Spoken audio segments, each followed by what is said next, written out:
안녕하세요. 한림의 이영철 원장입니다. 인문학 지형지도 시리즈 중국편 첫 번째 시간입니다. 지형지도 시리즈는 역사 공부를 깊이 있게 하고 싶은 분들 위해서 만들었거든요. 그래서 여행이나 가벼운 목적으로 시청하는 분들은 필요한 구간만 보셔도 좋을 것 같습니다. 모두 4편으로 4장으로 구성되어 있는데요.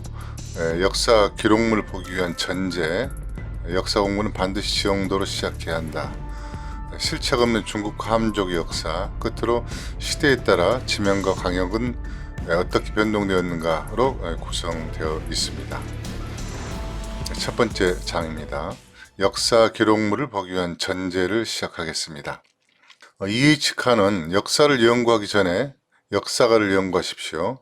역사가를 연구하기 전에 역사가의 역사적 사회적 환경을 연구하십시오. 역사가는 개인 동시에 역사 및 사회의 산물입니다 라는 이야기를 한 바 있습니다. 우리는 무의식 중에 원전이라고 하는 1차 사료는 팩트로 받아들이는 경우가 많습니다. 그런데 사마천의 사기도 한족 의식 형성되는 전환시대의 사회적 산물이라는 점을 생각해야 하고요.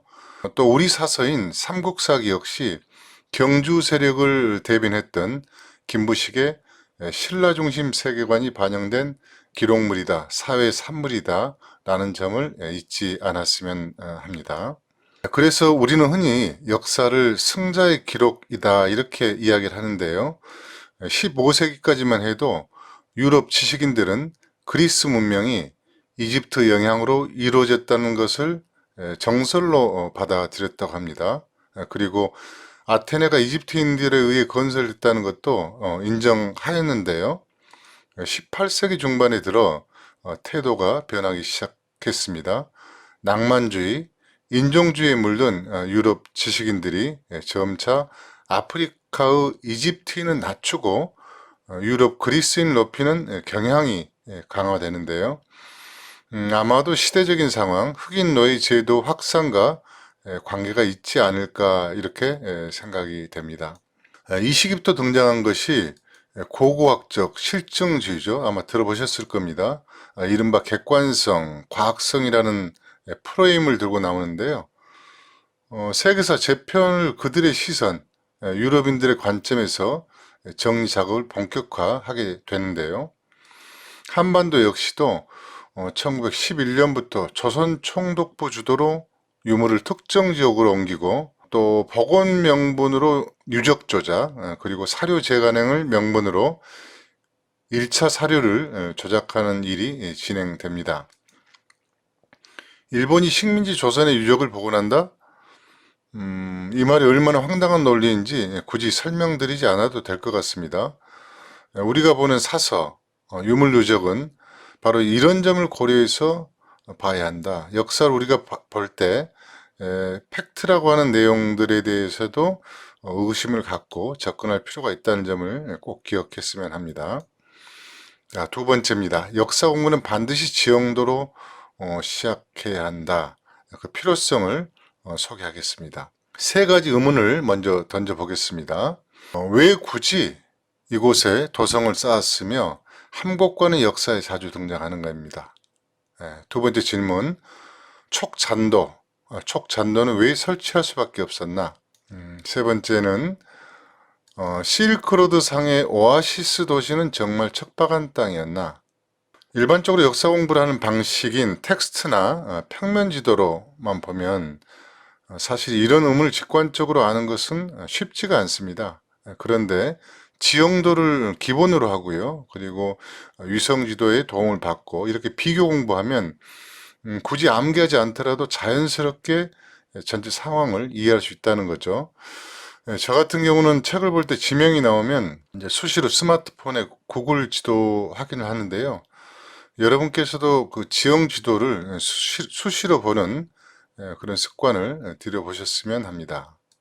이 지도는 서주, 진나라, 한나라를 포함해서 13개 왕조가 도읍지로 있었던 바로 관중평원입니다. 이곳 남쪽은요, 동서 1500km인 진령산맥이 있고요. 북쪽에는 황토고원과 여양산맥, 그리고 동쪽에는 화산, 서쪽은 육반산맥이 감싸고 있는 지형입니다. 이 지형 지도만 봐도 요새 같다는 생각이 들지 않습니까? 그런데 지형도가 아니고 만일 이게 평면 지도라면 어떻겠습니까? 지명은 부지런히 암기할 수 있는데 지형 구조는 절대 알 수가 없었겠죠.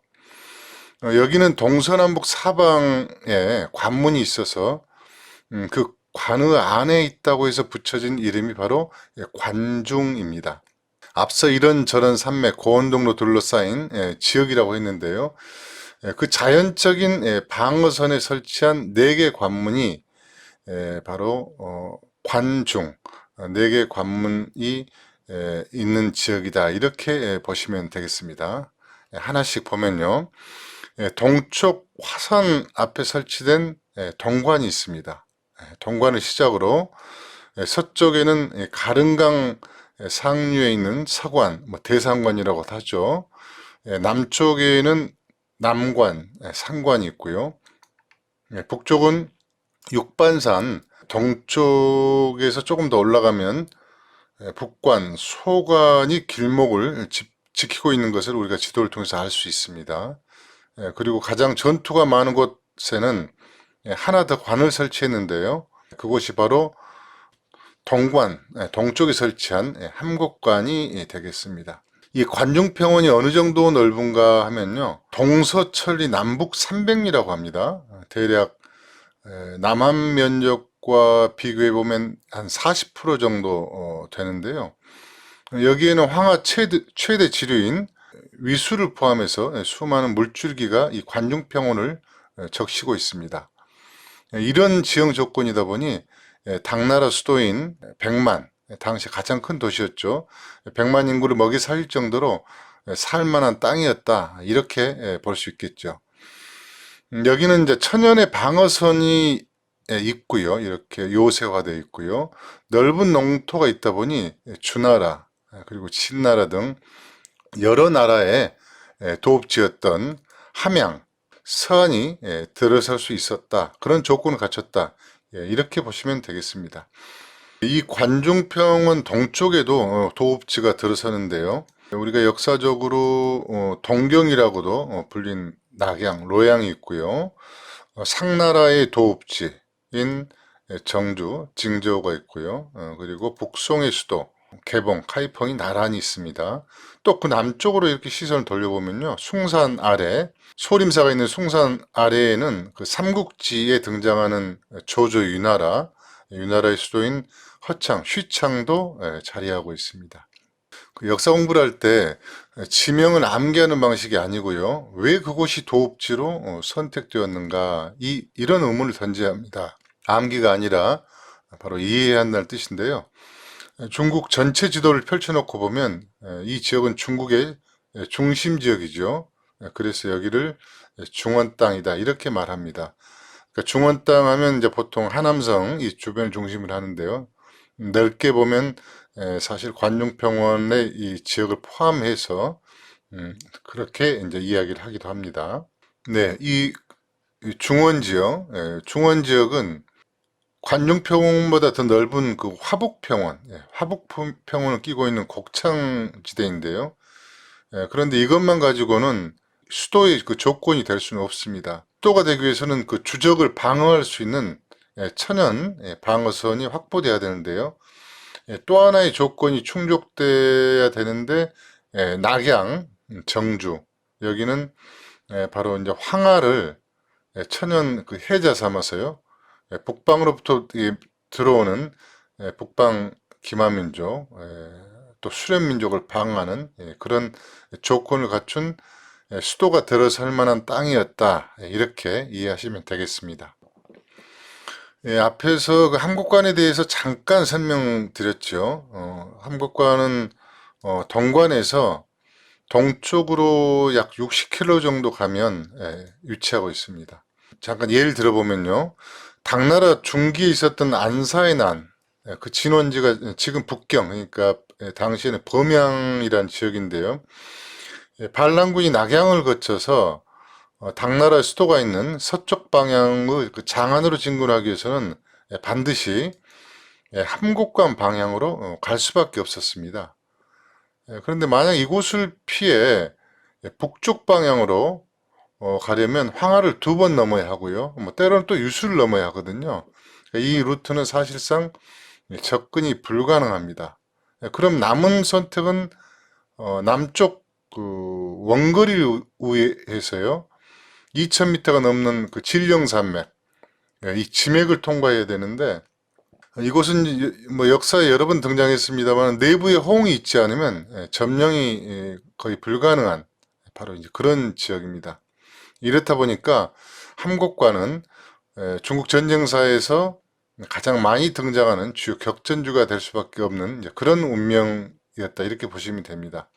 이제 중원 전체 지도를 보면서 주요 수도가 있었던 지역을 한번 살펴보도록 하겠습니다.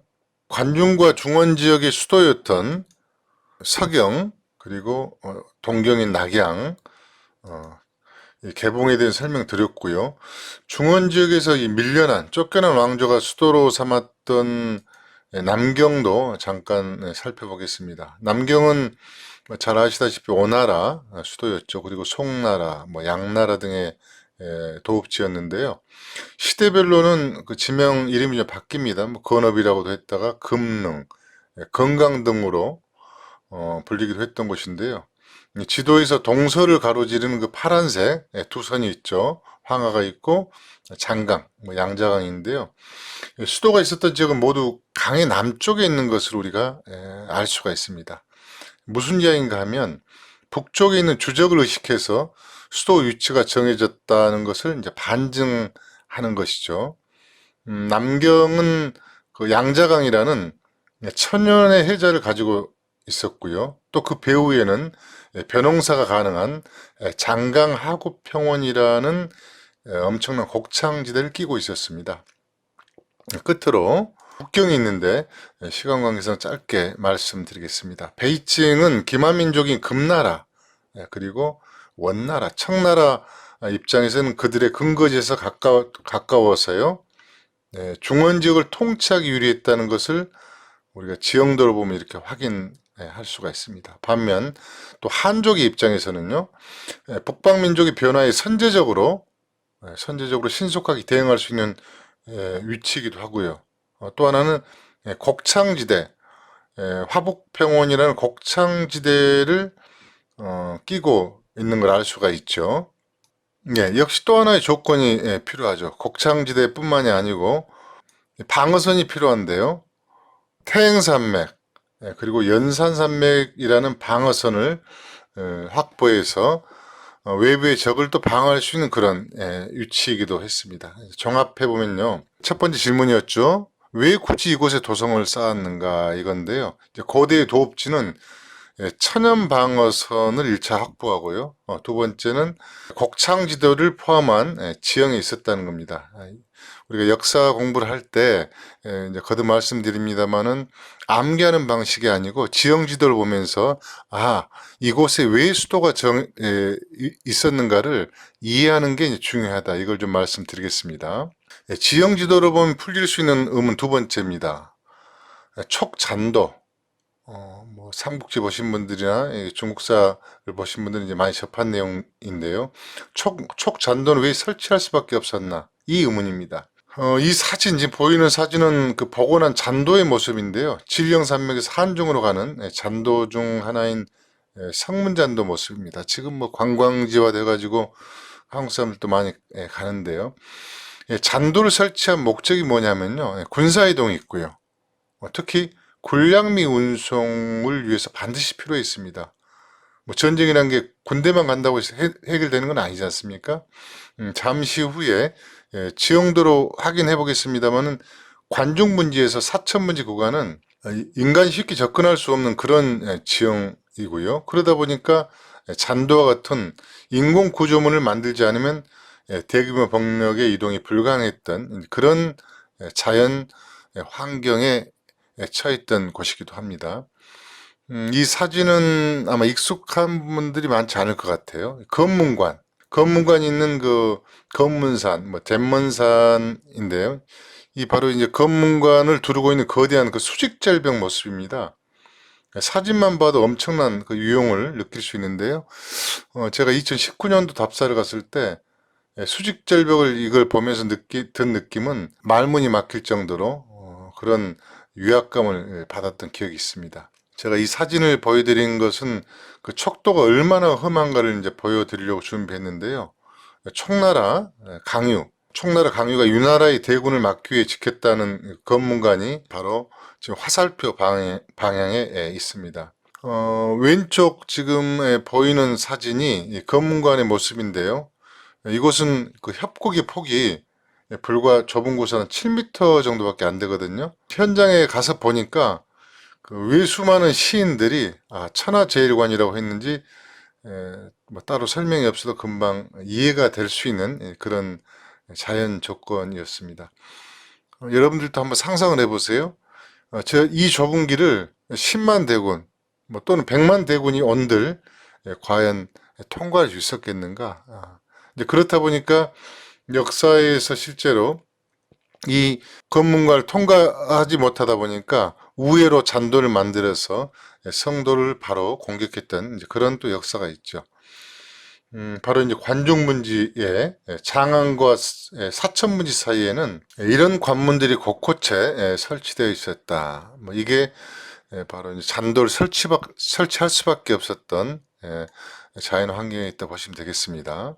지도를 공부하면 또 하나 유의할 대목이 있는데요. 이제 반드시 거리를 이렇게 파악해 봐야 됩니다. 지형 지도라 하더라도 거리 개념을 갖기는 쉽지가 않거든요. 이제 거리 개념을 갖고 있지 않으면 어떤 문제가 생기냐면 소요, 거리, 시간, 때로는 접근성, 그 난이도 이런 것을 파악하는 게 쉽지가 않습니다. 무슨 이야기인가 하면요. 한반도 지형에 익숙한 뭐 우리들 같은 경우는 중국 지도를 볼 때 거리에 대한 착시가 많이 생깁니다. 저도 그 현장 탐방 그 팀을 이끌고 가기 위해서 사전 기획을 하다 보면 지도로 봤을 때는 한 150km 정도 이렇게 될 거다 예상을 하고 기획을 하는데 정작 실측을 해보면 이게 한 500km 된다거나 이런 경우가 많거든요. 이 지도를 보면 성도에서 출발해서 건문관에서 산 하나 넘고 그리고 한중에서 진령산맥만 넘으면 산이겠구나.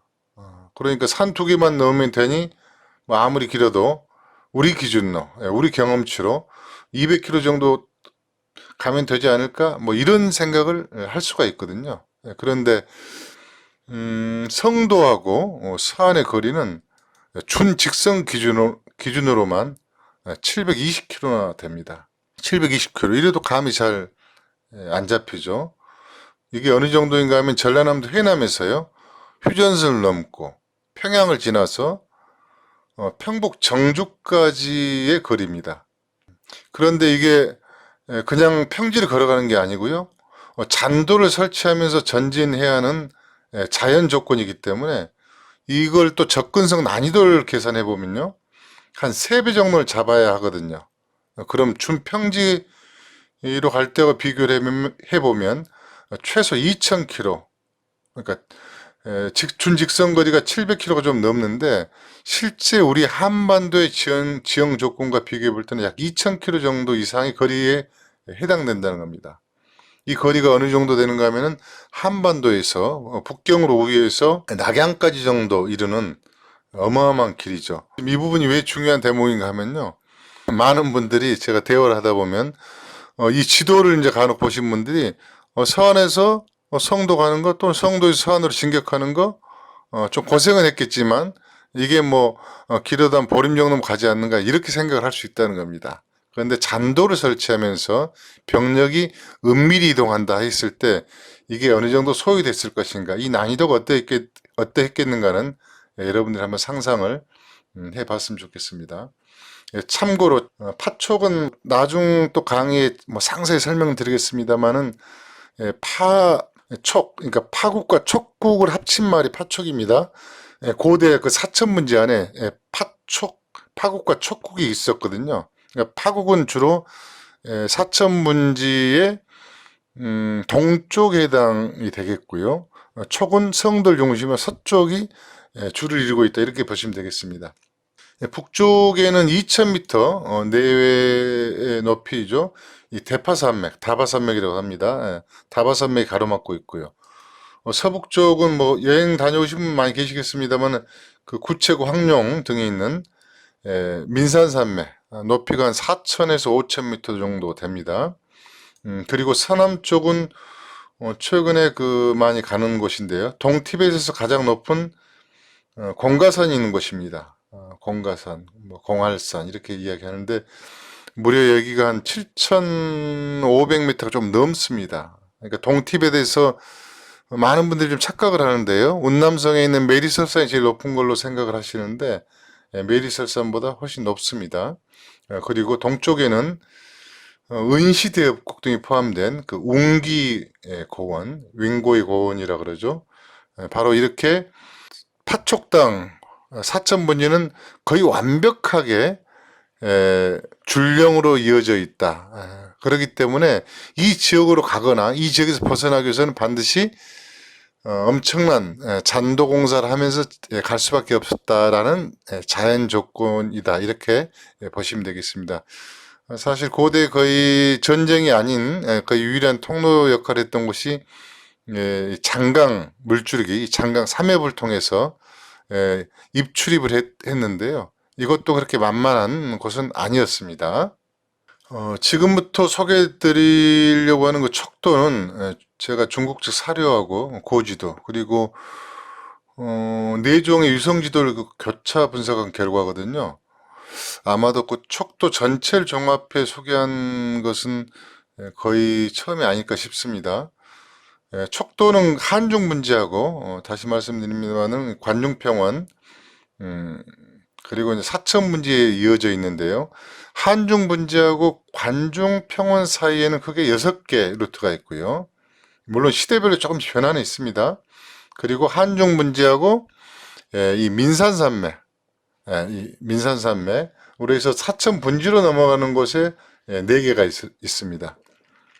먼저 진령산맥을 넘는 루트를 서쪽부터 동쪽 방향으로 살펴보겠습니다. 가장 서쪽은 제갈량과 마초의 무덤이 있는 면연에서 출발하는 기산도입니다. 백수강진을 올라가 진나라의 그 출발지인 예현, 기산을 넘어 사망 5제 중 한 분이 복희 씨의 고향인 천수까지 가는 루트입니다. 기산도. 두 번째는 진창도입니다. 기산도와 같이 그 면연이 쭉 백수강까지 올라가는데 여기서 오른쪽으로 분리돼서 가릉강 줄기, 지금 이게 지금 가릉강 계곡 줄기입니다. 가릉강 줄기를 따라서 봉현, 산관, 서관이죠. 산관을 거쳐서 관중평원 서쪽 끝인 보계, 바우지, 보계에 닿는 루트입니다. 그리고 세 번째는 기곡도인데요. 한중의 그 남곡구, 뭐 요즘에 성문구라고 많이 하더라고요.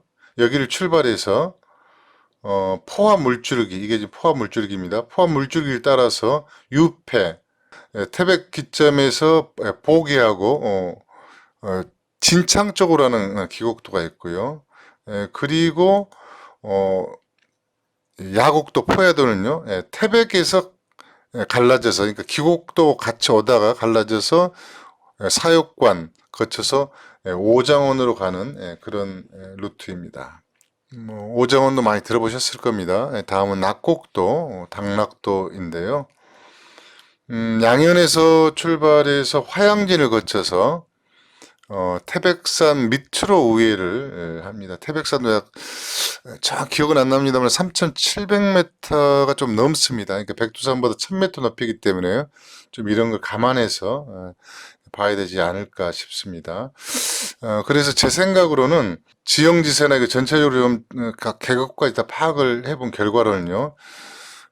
낙곡도 당락도는 그 현재 화양진을 통해서 가는 루트가 아니고 불평으로 통과해서 주지로 갈 가능성도 배제할 수 없겠다. 좀 이 말씀을 덧붙이겠습니다. 신령산맥 마지막은요. 동쪽 끝에 있는 자오도입니다. 한중문지 끝인 서양에서 타진으로 해서요 넘어가는데 좌오진으로 갑니다. 뭐 지도를 보시면 뭐 금방 느낌이 오시겠습니다만은 서안 장안으로 바로 진입할 수 있는 코스죠. 그 때문에 방어하는 입장에서는 굉장히 이게 더 긴장감이 생길 수밖에 없습니다. 왜냐하면 바로 앞으로 치고 들어오기 때문에 방어할 수 있는 방어진이 형성이 쉽지 않다는 겁니다. 문제는 이 코스는 일단 길이가 길고요. 그리고 또 험해서 역사적으로 활용 빈도는 높지 않았던 그런 곳입니다. 자, 지금까지 진령산맥을 넘는 기산도를 포함해서요 전체 6개 루트를 소개해 드렸습니다. 이어서 한중문지에서 사천문지로 넘어가는 4개 루트도 함께 알아보겠습니다.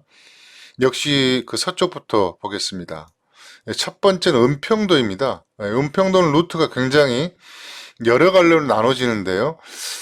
제가 중국 고대 지도를 확인해 본 걸로는 최소한 4개 루트 정도 나눠집니다. 그런데 그 중에서 가장 중심적인 루트는 기산도에서 갈라져서 민산산맥을 타고 사천문지 성도 코앞에 있는 그 면양이라는 도시가 있습니다. 면양으로 바로 이어진 코스죠. 그리고 다음에 또 소개 드리겠습니다만 금오도에 있는 검문관, 검문관이 초계 강유가 막아서 위나라가 통과하지 못했다 제가 아까 말씀드렸잖아요.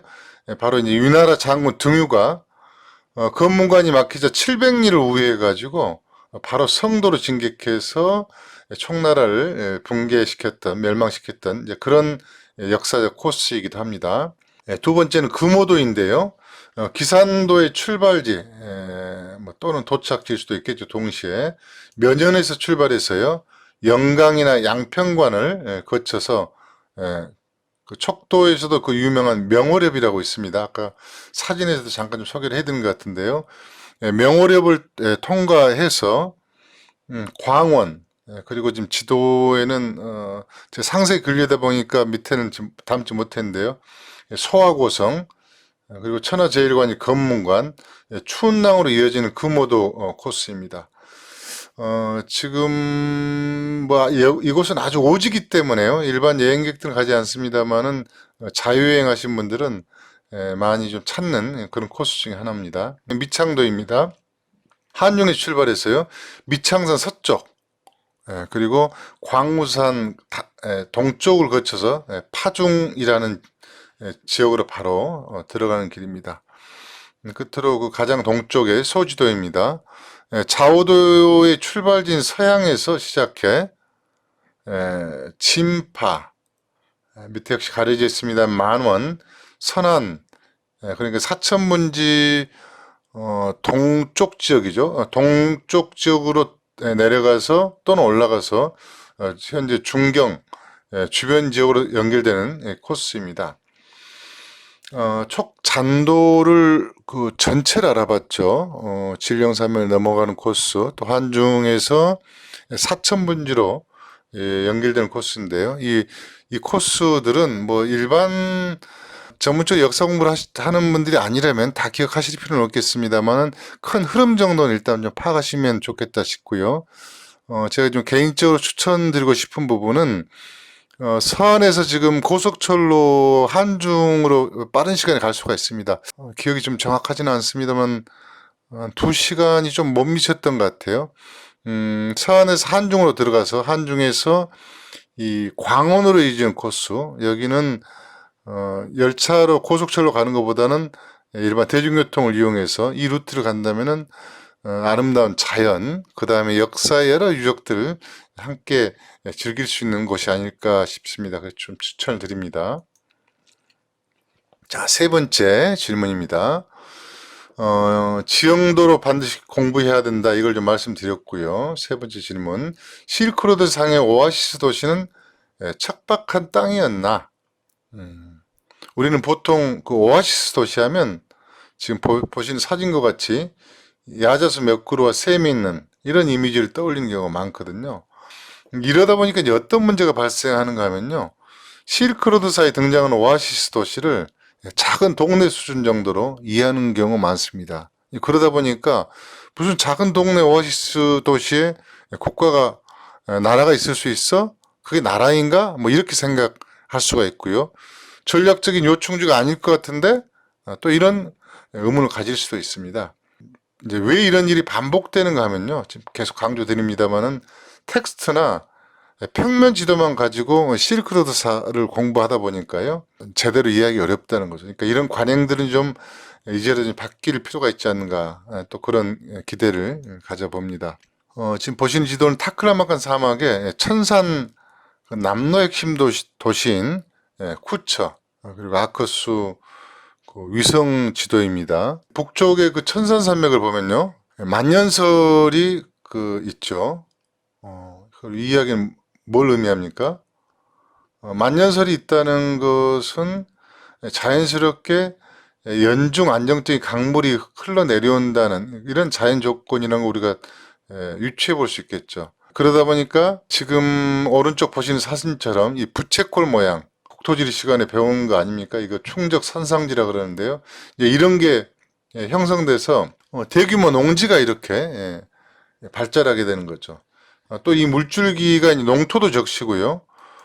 더 내려가서는 하구에는 큰 습지하고요. 이런 초지도 만들어 지게 되는 거죠. 이건 실제로 이 쿠처 지역 하단부에 있는 더 지금 이 사진 밑쪽입니다. 이 하단부에 있는 호수인데요. 여기서는 목축도 또 가능한 그런 자연 조건이었습니다. 그렇다 보니 오아시스 도시는 때로는 몇십만 명 이상도 살 수 있는 그런 자연 환경이었고요. 강수량이 연중 안정적이라는 의미는 무슨 의미, 어떤 중요성을 가지고 있는가 하면 그 황하유역의 하부평원 같은 곳 이런 곳들은 수량이 일정치 않기 때문에 농사짓기 사실 굉장히 불안한 구석들이 많죠. 또 가뭄이 들면 완전히 황폐화되는 경우가 있기도 하는데요. 오아시스 도시는 상대적으로 어떤 측면에서 더 일반 평원보다 농사짓기에 좋은 조건을 갖추고 있었다. 동시에 목축지를 대량으로 확보할 수 있었기 때문에 사람들의 살기에 상당히 유리한 조건을 갖추고 있었다. 좀 이렇게 이해하실 필요가 있겠습니다. 오아시스 도시에 대해서 조금 더 부연 설명을 좀 드리겠습니다. 지금 보시는 지도는 하서주랑 하서회랑이라고 하죠. 하서회랑은 일본식 한자 표현인데요. 그 지역 지형도입니다. 각 도시마다 이제 만년설 물줄기가 흐르는데 이 오아시스 도시예요.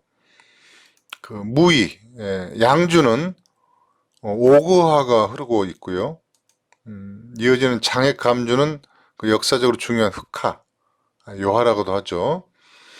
그리고 만리장성 그 서쪽 끝 관문인 가역관이 있는 이 주천은 복대하라는 물줄기가 흐르고 있습니다. 그리고 우르무차가 도낭분기점인 그 과주는 소르카가 흐르고 있습니다. 그 서유기의 실존 인물의 현장법사에 대당 서역기에 나오는 그 소르카입니다. 이 도시들 흐르는 강물의 공통점이 있는데요. 모두 기련산맥, 준흥선. 기령산맥은 천산산맥보다는 만년설 적긴 합니다만은 여기도 만년설이 있습니다. 이 주능선에 있는 만년설을 수원지로 하고 있다는 점입니다. 반면에 도낭 같은 경우는요. 도낭은 당하가 흐르는데요. 기련산맥과 아을진산맥, 권륜산맥 지맥이죠. 아을진산맥의 중간지대, 그러니까 사각지대에 이 지점에서 물줄기가 발원합니다. 그러다 보니까 도낭은 다른 오아시스 도시에 비해서요. 기후변화에 따라서 강수량 변동폭이 상당히 큽니다. 현재도 그 도낭에 가서 보면요. 당한 물줄기가 시내까지 미치지 못하고요. 중간에 흘러오다가 사막지역 특성도 있다 보니까 물줄기가 사라지게 없어져 버리거든요. 제가 소개해드린 이유는요. 이런 지형도를 보면 평면도가 아닌 지형도를 보면 그 산 기슭에 있는 도시가 수량이 어떠 있으며 수온지의 특성에 따라서 연중 물의 양이 안정적이었는가 아니면 대단히 불안했겠는가 이런 것을 파악할 수 있다는 겁니다. 결국 이 이야기는 때로는 전략적 요충지가 어떠 있으며 전쟁사에 있어서는 장기전을 펼쳤을 때 어느 정도 버틸 수 있었는가 이런 여러 형태로 우리가 역사적 사실과 함께 추론해 볼 수 있는 그런 지점이 된다는 겁니다. 그래서 지형도만 정확히 봐도 그 지역의 환경 변화에 따라서 어떤 역사적 운명의 길을 걸었을까 이런 것까지 우리가 추정해 볼 수 있다. 이걸 좀 말씀드리겠습니다. 이제 끝으로 지금 조금 전에 오아시스도 말씀드렸습니다만은 고대 문명의 흥망성쇠의 중요한 키워드 중에 하나가 기후 환경 요인이었다. 이걸 좀 말씀드리겠습니다. 좀 전에 이제 제가 지도가 중요합니다. 이렇게 말씀드렸는데요. 이것도 또 한계가 있습니다. 제가 거리를 환산할 수 없다는 한계를 지적을 했는데요. 자연 조건이 이를테면 1000년 전의 자연 조건과 지금 자연 조건이 같을 수가 없겠죠. 자연 조건이 변화된 건 파악이 어렵다는 겁니다. 특히 그 숲이 형성된 정도, 이 정도가 시대에 따라서 크게 변화할 수 있거든요. 지금은 한 예로서요. 나무 한 그루가 사실 귀한 서아시아의 레바논, 이스라엘 바로 위쪽에 있죠. 레바논 같은 경우 고대에는 엄청난 그 산림지대가 있었거든요. 그런데 이제 선박 재료 등으로 막 나무를 베면서 사막 지도가 이제 가속화된 그런 역사적인 흐름이 있었고요. 또 황하 유역을 볼까요? 뭐 황하 유역이니까 하남성, 하북성 지역이 되겠죠. 춘추 전국시대 중기까지만 해도 여기는 엄청난 숲이 있었습니다. 좋은 숲이 있다 보니까 또 기후가 이제 온화한 시기도 있었고요. 코끼리, 그리고 코뿔소 등이 이제 서식했던 이런 환경이었는데요. 점점 서식지가 줄어들죠. 그 이유가 이제 여러 가지가 있습니다. 뭐 전쟁, 또 농지 개간 등등. 그런데 송대까지도 양자강 이남적인 코끼리가 있었습니다. 지금은 밀고 밀려서 이제 운남성 남부 지역밖에 없는데요. 제가 왜 이 부분을 말씀드린가 하면요. 고대 문명의 중심 도시가 사라진 결정적 이유 중에 하나는 자연 파괴, 그리고 기후 변화가 원인이 되는 경우가 이제 다반사로 많았다는 겁니다.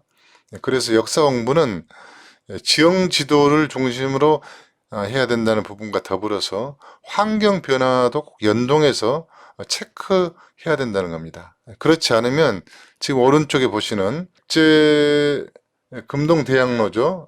여기 코끼리가 새겨져 있는데요. 코끼리가 새겨진 항로를 발견하고서 뭐 이런 이야기들이 나올 수 있다는 겁니다. 동북아 사람들이 코끼리를 보지는 못했는데 상상으로 그렸다거나 또는 구전으로 전해 듣고 이것을 제작했다. 뭐 이런 황당한 해석이 나왔던 그런 일들이 있습니다. 이런 유사한 일들은 지금도 사실 종종 일어나고 있고요. 바로 지구 기후사 또 인간에 의한 환경 파괴 역사를 제대로 보지 못하다 보니까 체크하지 못하다 보니까 이런 웃지 못할 일들이 일어나고 있다는 겁니다. 자, 세 번째, 실체가 없는 중국과 한족의 역사입니다. 지금 1강의 강의의 포지션은요, 중국사를 본격적으로 하기 위한 준비 과정이기 때문에 바로 이제 이런 내용들을 소개하고 있습니다. 저도 이제 편의상 중국사라고 합니다만, 중화민국 선포 전, 그러니까 선문에 의해서 중화민국이라는 게 선포된 1911년 이전에는 중국이란 나라, 중국이란 국명은 존재하지 않았습니다. 그럼 사서에 등장하는 중국은 뭐야? 뭐 이런 의문이 들 수도 있죠. 원래 중국의 고전적인 의미는 뭐 요즘 많이 알려져 있는 이야기입니다만은 천자 또는 황제가 직접 통치하던 영역을 가리켰습니다. 그러니까 중국이라는 말이 시작된 건 주나라 때다라고 이렇게 이야기하는데요. 뭐 이 부분은 확정적으로 이야기할 수는 없을 것 같지만 이게 지금 정설로 보시면 되겠습니다. 이 황제가 통치할 영역을 바로 도성과 수도죠. 도성과 도성을 둘러싸고 있는 지역.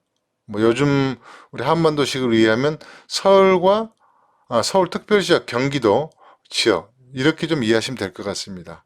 가운데 이건 이제 중앙, 중심, 중자가 여러 가지 의미가 있지 않습니까? 이 중자하고 우리가 흔히 이야기하는 나라국자. 그런 나라국자는 오히려 고대 때는 지역국, 강역의 의미로 더 많이 쓰였거든요. 한자 뜻 그대로 풀어보면요, 중앙지역, 중심지역, 황제를 천자를 중심으로 한 센터 지역에 있다. 이 정도로 이해하시면 될 것 같습니다. 자, 중국의 의미에 대해서 알아봤고요. 또 논란이 되는 것 중에 하나가요. 한족입니다. 한족. 중국 인구를 지금 제가 인터넷에서 찾아보니까 14억 4천만 명 정도 이렇게 보더라고요. 중국 정부는 그중에 92% 이상이 한족이라고 이렇게 주장하는데요. 여러분들도 그렇게 생각하시나요? 사실 이런 류의 주장은 학문적으로는 거론할 가치가 없기 때문에 세부적인 언급은 하지 않겠습니다. 이와 관련된 재미있는 말이 있습니다. 청황제 중에 그 옹정제라고 있죠. 옹정제가 이렇게 이야기를 했어요. 한족이란 본래 여러 오랑캐 민족이 뒤섞여 형성된 것인데 어찌 너희들만 문명이고 남은 사람들, 남은 이들은 오랑캐라고 하는가, 이런 이야기를 한 기록이 있습니다. 결론적으로 말씀드리면요. 한족의 역사적 개념은 혈연적 개념은 아닙니다. 한나라 때 이때는 중원 지역 중심, 그리고 송나라 때 북송 시절과 남송 시절이 있지 않습니까? 이제 밀려났던 이 송대는 당연히 자기들이 밀려났으니까 강남 지역을 포함해서 중원 지역까지 자신들의 입장에서 선주민들을 지칭한 그런 의미로 좀 보시면 어떨까 싶습니다. 현재 한족이라고 할 때는요, 하나, 그러니까 중국어를 모국어로 사용하는 사람들, 이렇게 이해하시면 무리가 없을 것 같습니다. 지금 중국은 그 혈연적으로 보면요, 물론 우리 한반도도 남방 그 해양계 인종과 북방 그 유목 수렴 민족이 섞여 있다고 하는데요, 3대 7 정도로 보통 보는 것 같더라고요.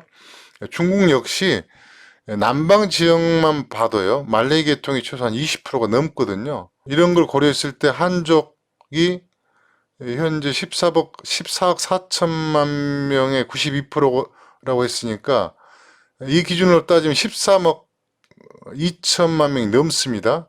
이건 참 난감한 주장이 아닐 수 없겠죠. 한국인이 그 단일 민족이라고 주장했던, 우리도 저도 어렸을 때 그렇게 교과서에서 배웠습니다만은, 이런 이제 바보스러운 이야기 같은 그 억지 주장, 이런 흐름 중에 하나로 보시면 될 것 같습니다. 그리고 또 하나인데요. 56개라는 그 소수민족 구분도 실체를 보면 1953년도 시행된 인구조사 이후에 사실 편의적으로 또 의도적으로 분류한 명칭으로 보시면 됩니다. 지금 여러 자치구, 자치주 다음 시간에 강의하겠습니다만은 이것도 공간을 임의적으로 분할했다, 이렇게 보시면 되고요. 때로는 강제 이주를 했습니다. 물론 고대에도 끊임없이 강제 이주 정책이 있긴 했습니다만은 근현대 과정에서도 이러한 일들이 종종 있었죠. 그러다 보니까 이제 어떤 웃지 못할 일들이 있는가 하면요. 운남성, 귀주성 이런 곳에서는 그 시냇물 하나를 두고요. 지역구를 구분하는 경우가 있다 보니까, 또는 종족, 자치구를 구분하다 보니까 시냇물 하나를 두고서 친척들이 서로 다른 민족으로 분류되는 웃지 못할 일들도 사실 있는 상황입니다. 중국 한족에 대한 개념은 이 정도면 될 것 같고요. 한족이 또 다른 이름이 있습니다. 한족과 동일시해서 쓰는 용어인데요. 이게 바로 하화족입니다. 하화족. 하화족인데요. 이 유래가 어떻게 되는가 하면요.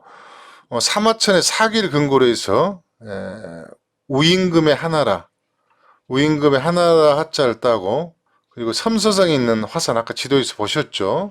동관 바로 뒷산입니다. 화산의 화자를 따서 하화족이라고 했다고 하는데요. 주나라 이전의 그 하상은 시대는 대륙 학기조차요, 동이족이 주도한 시대로 보는 견해가 상당히 많습니다. 그리고 주도입을 떠나서요, 동이족으로 그 불렸던 집단은 상당 기간 동안 최소한 현재 그 산동성, 강소성 일대 상당 기간 있었거든요. 그렇기 때문에 하나라 하자로 민족명을 붙이는 순간 시기적으로 맞지가 않습니다. 바로 이제 이런 점을 종합해 볼 때 중국사에서 등장한 한족, 하화족, 이걸 또 혈연적으로 보는 것은 전혀 근거가 없다. 이렇게 한마디로 정리할 수 있겠습니다. 중국의 이제 역사를 앞서 이제 제가 뭐 이런저런 근거를 들어서 좀 부정적으로 얘기했습니다만 그걸 다 인정한다 하더라도요. 한족으로 분류될 수 있는 통일왕조가 집권한 시기는 뭐 한나라 408년, 송나라 166년, 북송 시기입니다. 명나라 276년 정도밖에 안 되거든요. 그런데 중국사를 뭐 기원전 그 하나라 시기부터 잡은다 해도 한 4천여 년이 조금 넘는 시기인데요. 이렇게 보면 4천년 중에 이 기간은 사실 다 합쳐도 850년 정도밖에 안 되거든요. 그러니까 25%도 안 된다는 겁니다. 한족의 역사를 하더라도 이 나라들 한족의 역사를 인정한다 하더라도 중국사 전체에서는 굉장히 미미하다는 겁니다. 그러니까 나머지 75%, 적게 잡아도 최소한 2000년 이상은 거의 대부분 북방민족의 역사에 있다. 이걸 우리가 알 수가 있는 거죠. 사실 중국산의 그 해체에서 보면요, 북방 유목민족과 수련민족, 약간 포인트가 다릅니다. 수련민족은 지금의 만주 지역 중심을 보시면 되고요. 유목민족은 여러분이 쉽게 이해하실 때 몽골로 이제 보시면 되겠습니다. 북방 유목민족과 수련민족, 그리고 또 다른 기준점으로 회화 북쪽의 맥작, 그러니까 보리밀 농업 문화하고 회화 이남의 도작, 벼 문화의 융합 문화로 보는 것이 사실 타당합니다. 학계에서도 국제적으로 이렇게 다 이제 보고 있고요. 이런 그 이유에서요, 중국사라는 표현보다는 동북아시아 문명사로 부르는 것이 적당하지 않을까, 뭐 이런 생각도 듭니다. 독일계 중국 학자죠. 그 에버하르트라는 분이 있는데요. 이분 이런 이야기를 했습니다. 중국의 상고 시대에는 자기 독일적인 중국 문명이라는 것은 존재하지 않았다. 뭐 이런 이야기를 하고 있고요. 많이 알려진 것처럼 중국 정부는 과거에 한족을 분류하지 않았던 뭐 치우천왕마저도 지금 한족의 역사로 편입시키는 그런 작업들을 사실 자행하고 있습니다. 이것은 제가 다큐에서도 뭐 소개를 하고 있어서 뭐 일반인들도 많이 알고 있을 거라고 보여지는데요. 그래서 제가 끝으로 강조드리고 싶은 부분은요. 유럽 근대 학자들에 의해 문자 성립을 기준으로 역사 시대를 구분하는 기준. 그런데 이게 뭐 모든 학자 그렇다는 의미는 아닙니다만은 실제로는 그 고대사 날졸유의 신화와 전설을 허구하는 작업의 일환이었다. 일환이었던 점도 있었다. 좀 이 부분을 잊지 않았으면 좋겠고요. 이런 흐름 속에서 이제 일본 같은 경우는 대표적으로 일본 사학자들 같은 경우는 신화와 전설을 우리 한민족서는 이제 부정을 하고요. 자기들 역사는 신화의 바탕을 두고서 또 스스로 정당성을 만들어가는 모순된 상황도 있다는 겁니다. 그런데 신화는 뭐 우리가 그리스 로마 신화 여러분들 많이 보셨잖아요. 신화는 사실은 인간을 신격화한 원래 인간이 했던 그 역사를 신격화한 상징물의 상징하는 기독물이다. 이렇게 좀 보시는 필요가 있고요. 그리고 고대인들이 남긴 뭐 암각화라든가 전설, 구전의 역사, 이게 오히려 더 진실에 가까울 수 있다는 점도 역시 함께 좀 기억해 주셨으면 좋겠습니다. 바로 이제 역사 공부를 하실 때 지금 이러이러한 포인트를 좀 가지고서 좀 접근했으면 좋겠다는 바람을 말씀드립니다. 자, 끝으로 마지막입니다. 시대에 따라 지명과 강형은 어떻게 변했는가 이 부분인데요. 이 상세한 내용은 나중에 다시 한번 2강, 3강 때 소개해 드리겠습니다. 여기서는 몇 가지 예시만 좀 말씀드리겠습니다. 역사서를 볼 때 우리가 주의해야 될 대목인데요. 대표적인 세 가지 부분을 제가 질문 형태를 통해서 하나씩 좀 풀어보겠습니다. 하동과 하서, 요동과 요소의 위치는, 두 번째, 기마족, 강족의 운거지자 맹장 배출 지역인 서동의 위치는, 고대 총룡은 현재 파미르고원이 맞나? 이 세 가지에 대한 질문을 풀어보도록 하겠습니다. 첫 번째 하동과 하서입니다. 여러분이 기본적인 선 다 알고 있는 내용이기 때문에 빨리 좀 진행하겠습니다. 예, 요동과 요소 이것도 같이 알아볼 텐데 하는 황하를 뜻하는 고유명사다. 예, 과거에는 하라고 했고 하면 다 황하했다.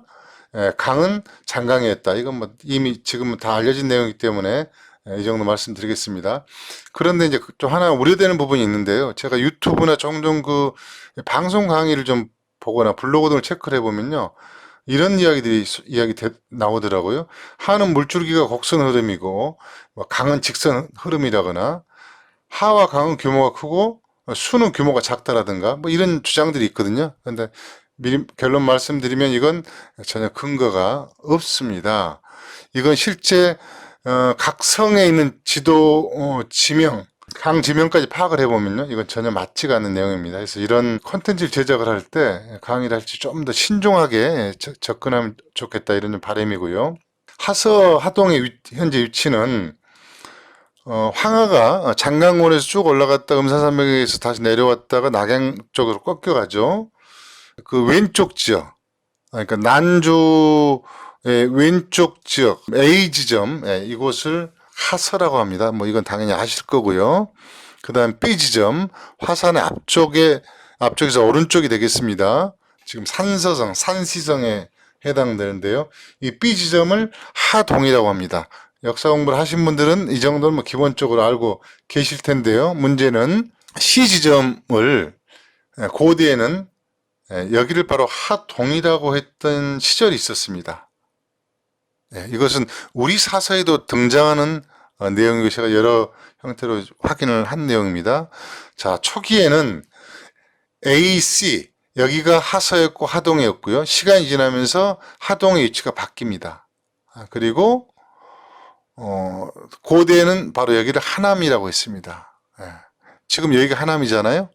이 부분은 제가 3강에서 다시 소개를 드리겠습니다. 해서 하동, 하서 위치는 지금 비교적 고정되어 있고요. 우리가 일반적으로 말하는 고대 시기까지는 바로 이렇게 위치가 있었는데 변해왔다. 이걸 좀 하나 기억하실 필요가 있습니다. 이어서 우측 상단에 보시면 이게 바로 요하죠. 이것도 지금은 뭐 중학생 정도 다 아는 내용이기 때문에 가 지점이 요소입니다. 나 지점이 당연히 요 동이 되겠죠.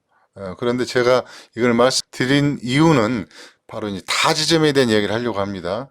하동 하서의 위치가 변해왔듯이요.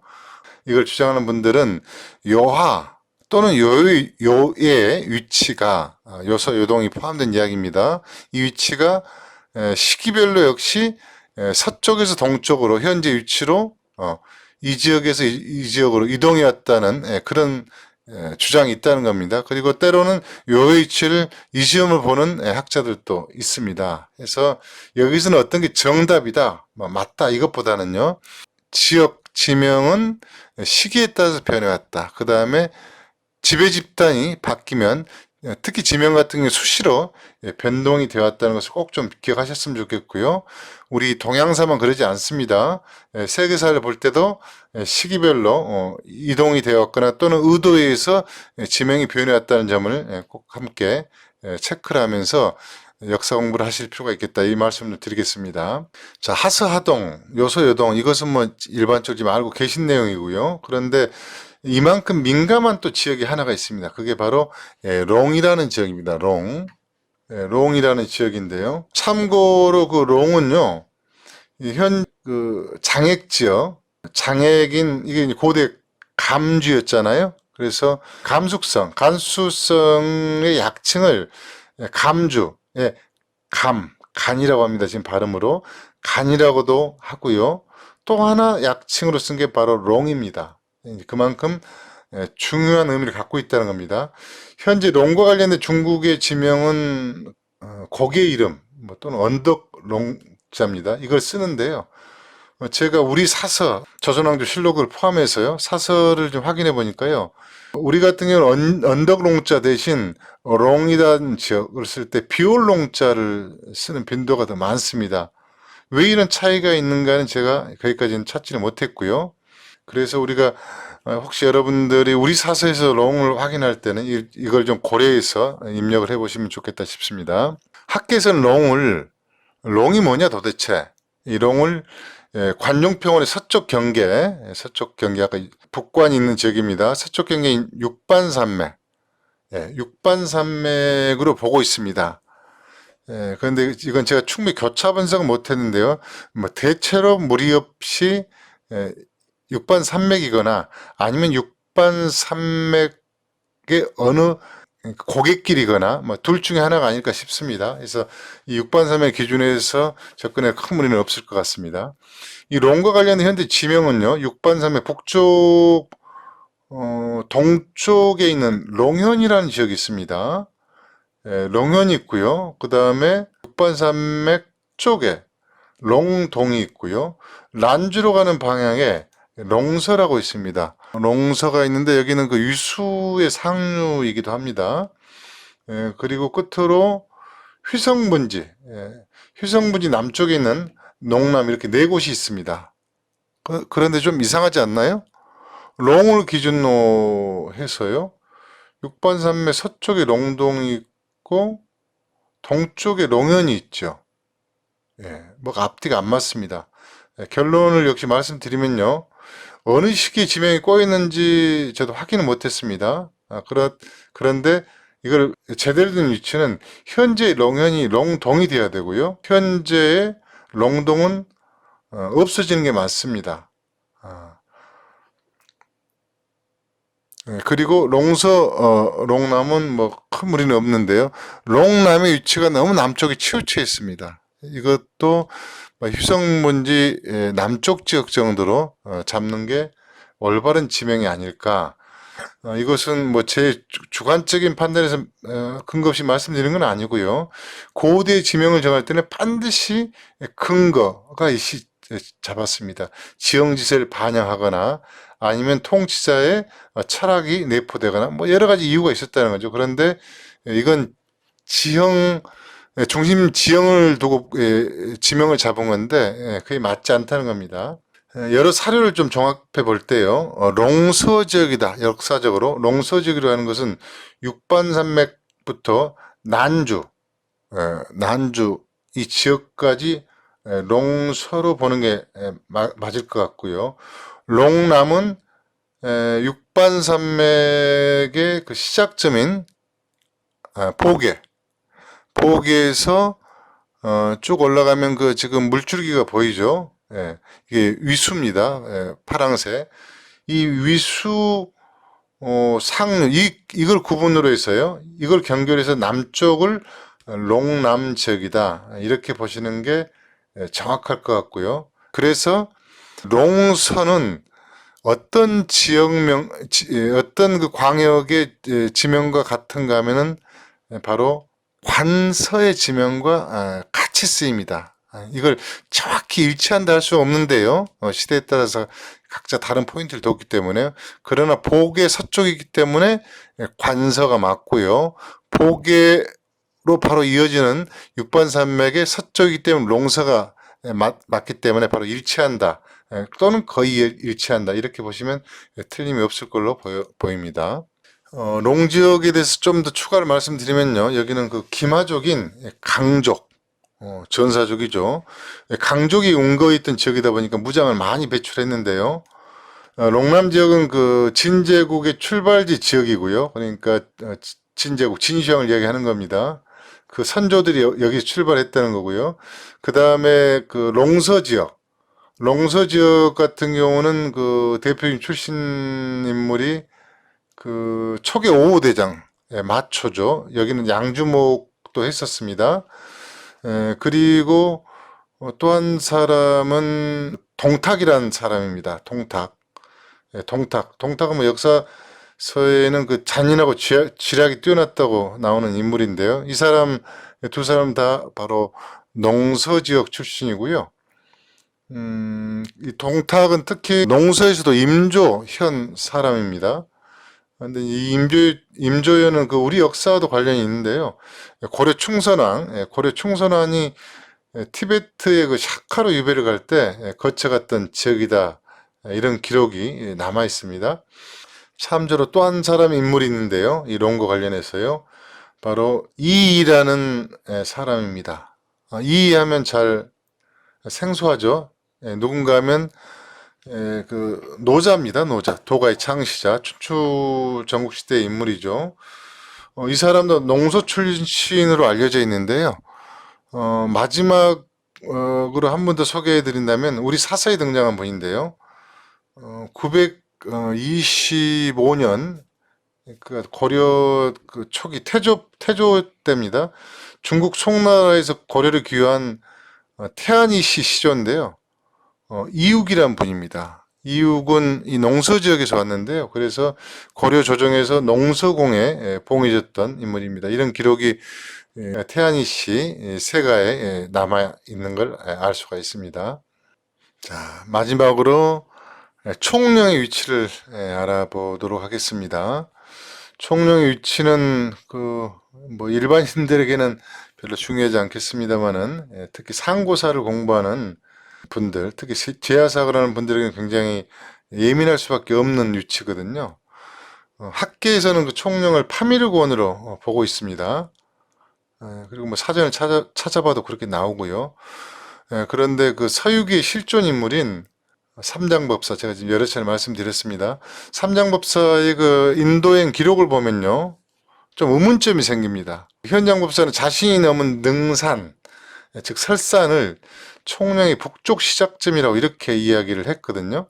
그런데 현장법사의 루트를 쭉 추적을 해보면요, 선, 하서해랑, 그리고 그 사막, 마카엔저, 그리고 투르판 들어갑니다. 그 손오공에 등장하는 그 화염산입니다. 투르판을 들어가서 천산 남로를 이용해서 쿠처, 발록가국인 아커스를 지나서 바로 산으로 향했다고 하거든요. 능산. 그래서 베델 고개를 뭐 넘었다고 이렇게 하는데요. 이 고개를 넘어서 이시크쿨, 키르기스탄에 있죠. 이 이시크쿨로 남서쪽을 돌아서 서돌고래 칸, 당시 중앙아시아의 패자였죠. 이 서돌고래 칸을 만났다고 이렇게 기록을 하고 있거든요. 만약 현장 박사가 파미르곤 코스로 갔다 그러면 이시크쿠로를 끼고 남서쪽을 위했다는 기록과는 맞지가 않습니다. 이게 지금 상당히 저로서는 고민이었는데요. 그래서 한 3개월 정도 그 이상 제가 문헌, 지형지도, 뭐 유성지도, 지금 천산산맥 같은 경우는 계곡 하나하나까지 쭉 찾아봤는데 좀 결과물이 좀 나왔습니다. 현장 법사가 총령의 그 북쪽 시작점으로 생각했던 능사는요, 파미르곤에서 동쪽 2시 방향으로 거리상으로는 무려 한 500km 이상 떨어진 서천산산맥의 지점이었습니다. 이 지점을 확대한 지도인데요. 현장 법사가 통과한 지금 루트를 제가 쭉 지금 화살표 선으로 좀 표시를 했습니다. 바로 이렇게 지나갑니다. 그러니까 아커스에서 현재 우시투르판을 거쳐서요, 산악 지역으로 진입합니다. 해서 이곳이 높이가 약 한 4,300m 조금 안 된 지역 높이입니다. 그러니까 이 전체로 봤을 때는 대단히 낮은 지역에 속하고요. 지금도 위성지도로 찾아보면 현재도 그 산길이 남아 있고요. 이 고개를 넘어가면 정확히 고대 루트가 아직도 남아 있고 흔적들이 남아 있습니다. 그래서 이 루트를 쭉 그어가면요, 현장 스님께서 그 기록했던 내용과 일치하는 걸 확인할 수가 있습니다. 때문에 이걸 통해서 우리가 추정해 볼 수 있는 건요, 고대인들은 바로 이 파미르곤, 현대 학자들 이야기는 파미르곤만 총령으로 지칭하지는 않았고요, 이 광범위한 지역을 총령으로 지칭했다, 좀 이렇게 우리가 볼 수가 있습니다. 이런 걸 통해서 봤을 때 우리가 고대 사설을 볼 때 앞으로 총령은 파미르곤이다, 또는 파미르곤에 뭐 이를테면 50km, 100km 플러스 마이너스다, 이렇게 봤다가는 전혀 엉뚱한 결과가 나올 수 있다는 거죠. 그래서 앞으로는 총령을 볼 때 좀 광범위한 지역을 놓고 함께 좀 분석하는 게 좀 적절하게 또 이 말씀 좀 드리고 싶습니다. 좀 종합해서 좀 정리를 하면요. 역사 공부를 어떻게 접근해야 되는가? 반드시 평면도가 아닌 지형들 놓고 봐야 된다. 그 다음에 지명은 늘 역사적으로 이동해온 경우가 있었고, 때로는 지명은 임의적으로 바뀌거나 조작된 그런 사례들이 있다. 고대인들이 표현했던 지명은 때로는 특정 지역을 지칭했다기보다는 좀 더 광범위한 지역이 될 수도 있었다. 바로 이런 점들을 이제 감안해서 역사 공부를 했으면 좋겠다. 좀 이런 바람을 갖습니다. 시청해주셔서 고맙습니다. 그 다음 강의는 성의 유래와 중국의 각 성의 유래와 중국의 7개 권역별 지형지서를 소개하겠습니다. 구독과 좋아요 부탁드립니다.